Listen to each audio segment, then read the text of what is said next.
Hello everybody, it's Lilia here.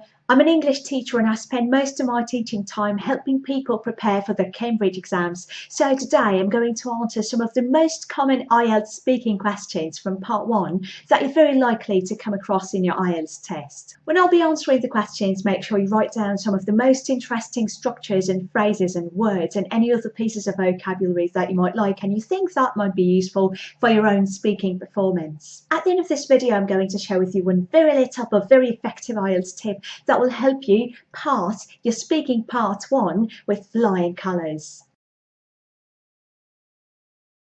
I was born and raised in the beautiful city of Kyiv in Ukraine, the city of churches and witches as some people call it. I'm currently working as an English teacher, but to be honest, hand on heart, I couldn't imagine my life without studying. I'm a bit of a knowledge junkie, so I keep studying all the time. I can't even imagine myself stepping off the learning path. As I belong to this very lucky cult of people who have an opportunity to work from home, my typical day at work would just normally start by me waking up, opening my eyes, stepping off the bed, hopefully on the right side, getting to my desk, starting my computer, firing up all the apps that I need and starting to actually work. I really love my students, so I tend to establish quite a strong bond with each of them. So I really like this psychological bit of my work, and plus I really try to pack my day with interesting activities such as learning a little bit about photography and fashion and modelling and everything that I'm into apart from the job, and also I try to collaborate with as many people as I can, so I tend to run quite a few projects and I'm currently engaged in quite a few beautiful and big massive projects all over the world because I just have a chance to. I'm completely aware of the fact that I may come across as a person who makes friends very easily, and I know that to many people I appear to be extroverted and establishing the contact very, very quickly.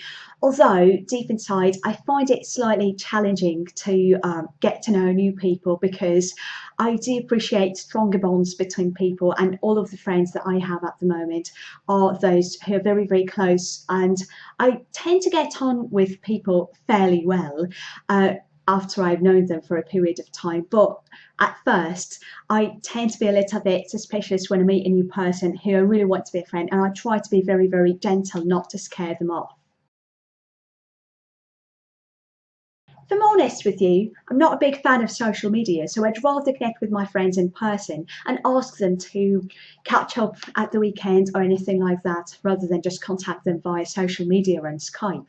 I do tend to go to social media quite a lot when it comes to meeting new clients or just talking to my colleagues or people who are members of my family who I haven't seen for a long time and who are living quite a long distance from me. But when it comes to friends, I really like being around the people I love in person, and we have even established this rule that when we all around the same dinner table and we're all having our dinner, it's very important that either of us keeps their phones away so they don't get in the way of the direct contact with one another. Hand on heart, guys, so those were the questions answered by myself, and honestly those were so difficult to deal with on camera because normally I would just do that, you know, just directly with a student, and by this experiment I really didn't want to pause the video, so I had to run quite a few shots to make those, you know, just single packed into one frame, so I didn't have to edit any of those because you won't have a chance to do so in the real exam.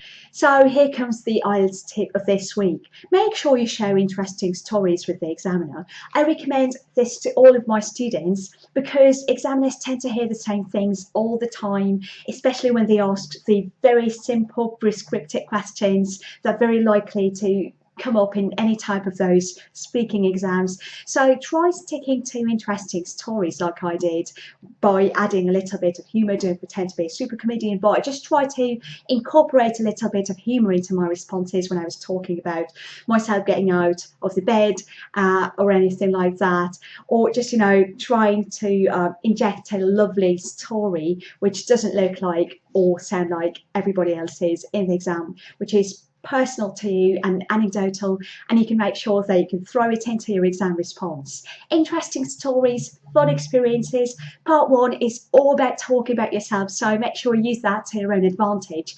Thank you very much, guys, for watching this video. Make sure you leave all the rest of the IELTS questions you'd like to have answered by me in the comments chat down below this video. Plus, make sure you write out any interesting phrases you might have heard in this video into a vocabulary notebook. Plus, you can pinpoint them in the comment section down below so other people, other candidates could see them as well, and we can all learn from each other like a massive community of people who aspire to be fantastic English language speakers.